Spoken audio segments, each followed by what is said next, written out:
Happy Friday, everybody, and thanks for listening to the Thinking Tools podcast from Sense of Mind, or watching if you're watching it. This week's episode is all about rest, creativity, and productivity. Like every episode, we will have a fact, a happiness or a productivity tip, a nonfiction book recommendation, a quote from that book, and my thoughts about life, culture, or current events.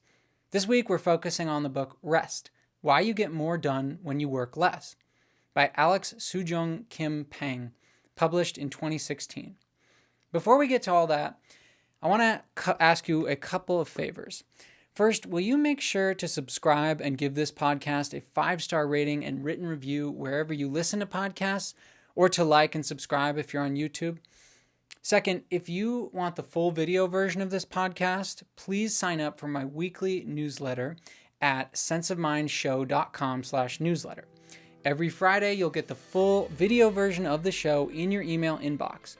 The link to sign up is in the captions, and it's free, ad-free, and secure. All right, so on to part 1 of this week's episode. This week, it's the fact that the right kind of rest makes you more creative and productive.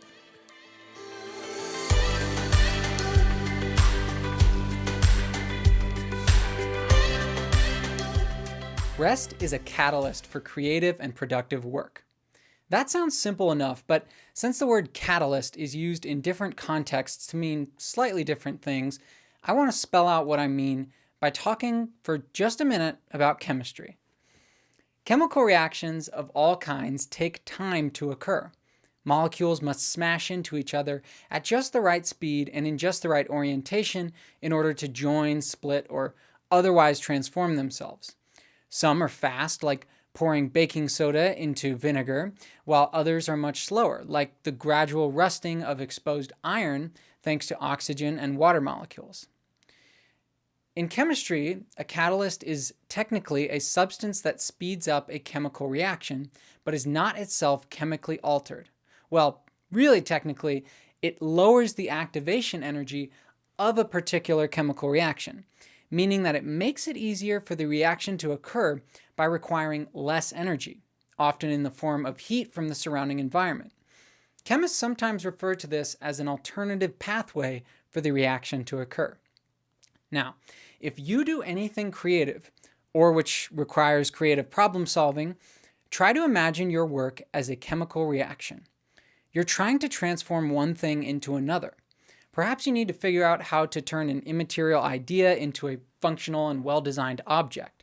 Or maybe you're a scientist who needs to figure out how to interpret the data and what steps you should take next. Maybe you're a student needing to solve a set of math problems. Or maybe you're an artist needing to discover your next big idea and how to express it. Or maybe you're something else entirely. But in all these cases, you're essentially trying to solve a problem. Whatever it is, try for just a moment to picture it as a chemical reaction, transforming raw intellect, knowledge, emotion, or creativity into a solution. Perhaps you are actually a chemist, in which case that probably comes quite naturally. When you focus all your energy on these kinds of problems and try to solve them, you're setting up the conditions for the reaction to occur. You're measuring out the amount of reagents, mixing them together in a vessel, and applying heat and pressure. Then you wait. You wait for something to happen that tells you you found the right answer. You keep setting things up in this way, but sadly, the answer does not seem to emerge, and so the problem remains a thorn in your side.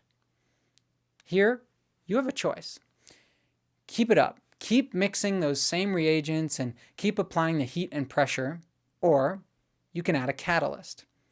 Perhaps you haven't found your solution, not because you haven't been working hard, you have, but instead because you've been missing the crucial ingredient, the catalyst. You can either keep applying heat and pressure to the point of burnout, where you may damage the vessel in which the reaction occurs, or accidentally cause one of your reagents to vaporize in the process, causing your reaction to literally burn in the process. Or you can take a step back and add a few drops of something that just might make the reaction occur without burnout. It's the same process, but far less dangerous and far more efficient. Likewise, when you're working on a difficult technical or creative problem, You can choose to keep pushing in the same direction, keep working all night to solve it, despite your growing frustration and shrinking mental efficacy. Or, depending on how much time and flexibility you have, you can add a few minutes, hours, days, or weeks of restorative activity. In choosing this latter option, you are likely to find that despite working less, that is, despite adding less heat and pressure, and despite allowing the reaction to proceed for a shorter duration, you accomplish the same or more without burning out. In other words, without destroying the raw materials nor the vessel in which the reaction occurs. Alex Soojung-Kim Pang explains in his 2016 book, Rest, that both modern science and historical analysis show that despite our addiction to working more, we tend to actually do better, more profound, and more productive work when we make ample time for restorative activities. In part 2 of this episode, I'll list some of those and how to maximally benefit from them. Pang reviews a swath of research in cognitive psychology and neuroscience that shows that the resting brain is not inactive, but using the less constrained mental state to actively chew on problems, wander through possible solutions, test hypotheses, and quite often to have those aha moments where everything suddenly makes sense and the solution is obvious. Pang also offers anecdotes from the lives of a number of historical figures, including Charles Darwin, Winston Churchill, and Bill Gates, among others. He argues that though they deeply valued their time and did not want to waste it, these incredibly productive individuals understood the need to rejuvenate the mind through rest.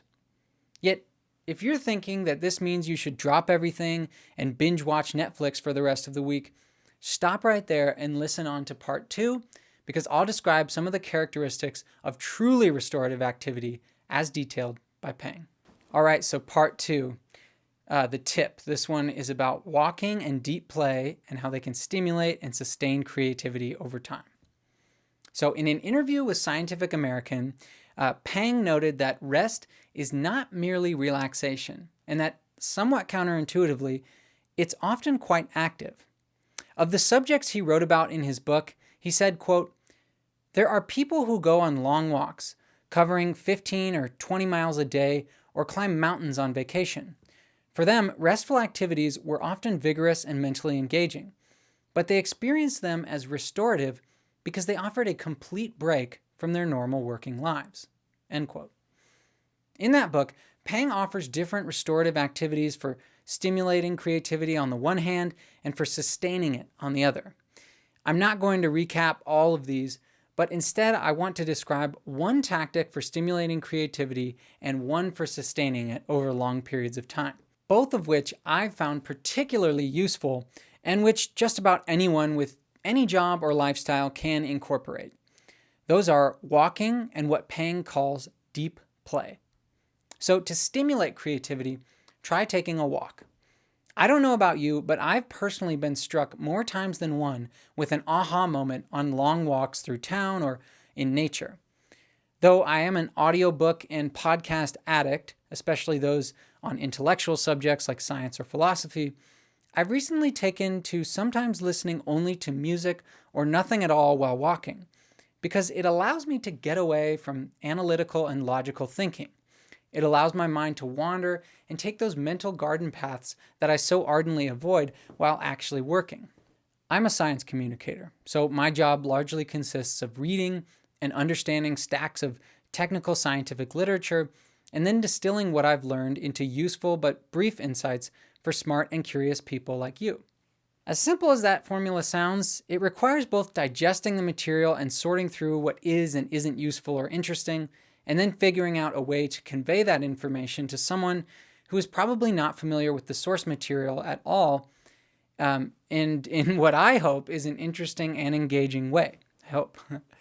These are the problems that I'm constantly trying to solve, among others. While it doesn't always produce dramatic flashes of insight, I've found that walking, either silently with music, or even in conversation with a friend, that all that amplifies my ability to find solutions to my problems, both professional and personal. Now, turning away from stimulating creativity and towards sustaining it The second tactic I want to describe is called deep play, which Pang describes as activities that, quote, offer similar psychological rewards to work, but in a very different medium or context. Another important feature of deep play is that it is fun for the person doing it. That's why it's called play. For example, Pang describes many scientists, including the neuroscientist Christoph Koch, who enjoy rock climbing and who describe the experience of completing a challenging climb as similar to that of discovering the answer to a scientific question. Perhaps not by accident, climbers refer to bouldering routes as problems, which they solve by trial, error, and insight. In addition to sports, examples of deep play are playing a musical instrument, creative writing, painting, illustrating, playing chess, and even playing certain video games. I would also argue that meditation fits into this category as well, but I'll talk more about that in the next section. The reason that these activities are better for sustaining creativity rather than directly stimulating it is that while you're engaging in them, your mind is anything but blank. Instead, you are deeply focused on the situation at hand, and you're often experiencing a flow state where everything else seems to drop away and all that remains is the task itself. Typically, these are our hobbies, the things we love to do simply because we love how they make us feel, rather than for any specific reward like money or physical fitness. So make time for them. Or if you don't have any of these, try something that you're attracted to and keep searching until you find one that you love. Then make time for it. And realize that far from being a distraction from your work, it will most likely be a boon for your creativity and productivity. Now, this leads me to part 3 of this episode, the book. As I've noted, this week's book is Rest, Why You Get More Done When You Work Less, by Alex Soojung-Kim Pang. So in the first 2 sections of this episode, I've outlined some of the many benefits of reading this book. And I must say that the author is incredibly engaging, thoughtful, and thorough in his arguments and analysis. He not only describes unusual and exciting aspects of the lives of familiar people from history, but he also guides the reader through the science of rest and about a dozen evidence-based strategies for gaining maximal benefits of rest and relaxation. It's an impressive and intoxicating mixture of science and biography for anyone who wants to be more creative and productive while avoiding burnout and enjoying the rest of one's life.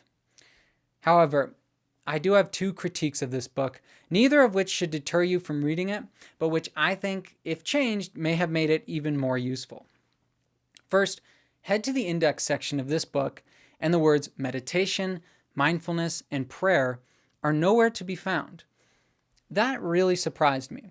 While listening to the audiobook, I was waiting for a chapter about the benefits of what I considered to be a quintessentially restorative activity, meditation. I understand wanting to keep religion and supernatural beliefs out of a book about work in order to avoid a touchy subject, but I thought excluding meditation and mindfulness specifically was a big mistake. Well, you might be thinking, maybe mindfulness doesn't improve creativity or productivity, so perhaps that's why Pang decided not to include it. Well, I don't think so. There are a lot of studies that provide a link between mindfulness and creativity, and I'll link to a couple of those in the captions. But more importantly, if this book is about restoring the mind, I have personally found few practices more directly aimed at doing precisely that than mindfulness and similar forms of meditation. I'm not sure why he didn't include it or even mention it, but I was somewhat disappointed. Regular mindfulness meditation can reduce stress, improve mood, and help you think more clearly. So if there's a second edition of the book, I would suggest that Pang include mindfulness or at least address why he doesn't. My second critique is that while Pang argues that his ideas in this book will apply to anyone with any kind of job, I find that hard to believe. See, someone who works as a grocery clerk, for example, is likely not going to have the freedom to take time whenever he or she feels like it. Yet, such a person is likely still at risk of burnout and other problems that arise from working too much. The problem is not that Pang provides no advice for such people, it's that he doesn't give examples or explicit advice to working class people. Similarly, he doesn't have any specific advice or examples for people whose bosses are micromanagers and pay attention only to how much time someone puts in rather than the quality or quantity of what they produce. That may have been deliberate, perhaps because Pang wanted to focus on general principles rather than write a book about particular tactics for any and every occupation. And that's fair enough. He does provide extremely valuable advice for people whose jobs require creative problem solving and who are lucky enough to have some degree of control over their schedules, such as students, entrepreneurs, academics, artists, and many others. To be clear, I think you could still apply many, if not most, of these ideas to blue-collar work or even to a workplace with a constantly hovering micromanager. For example, like I noted earlier, I think taking regular walks to clear your mind and let it wander, as well as engaging in so-called deep play, when you have the time, can help anybody to avoid burnout and probably to enjoy their work more. And there are certainly other universally useful chapters like those on sleeping, napping, morning routines, and exercise.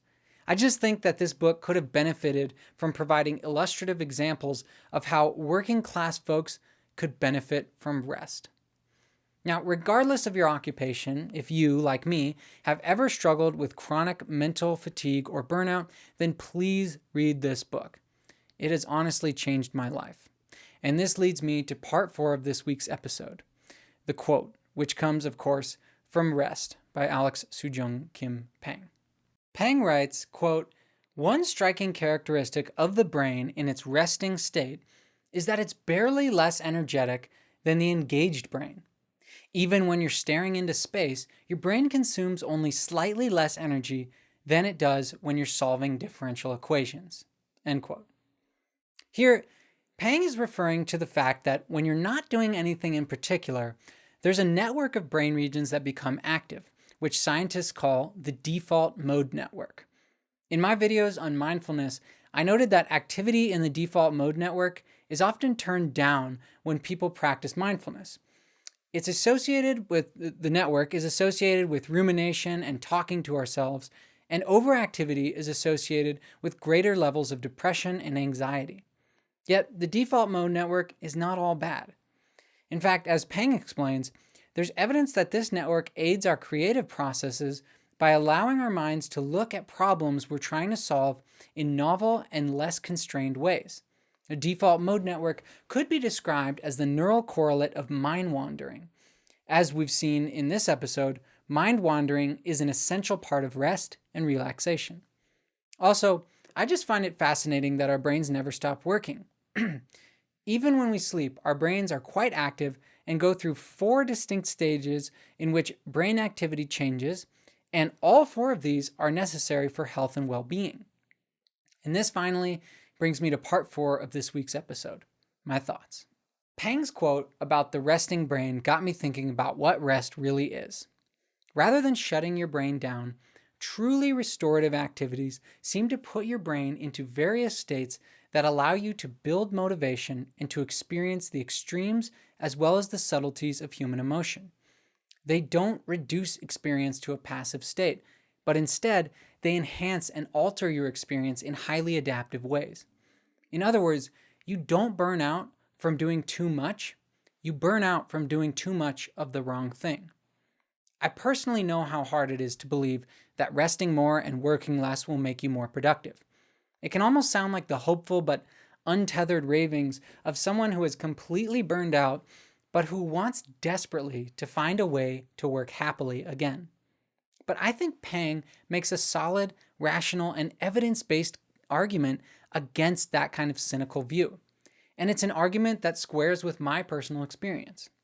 In my life, whenever I have arranged my work around restorative activities of the kind Pang describes, rather than arranging brief periods of rest around overabundances of work, I've found myself not only happier and less stressed, but far more productive.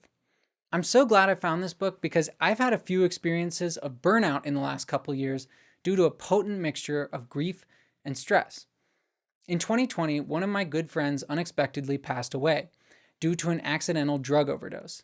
And that, combined with demands on my time and my unwillingness to rest when I needed, That all culminated in some awful and painful symptoms of stress. But my story aside, I want to mention that my friend, for all her wonderful qualities that I miss so much, was chronically stressed and could not separate work from home.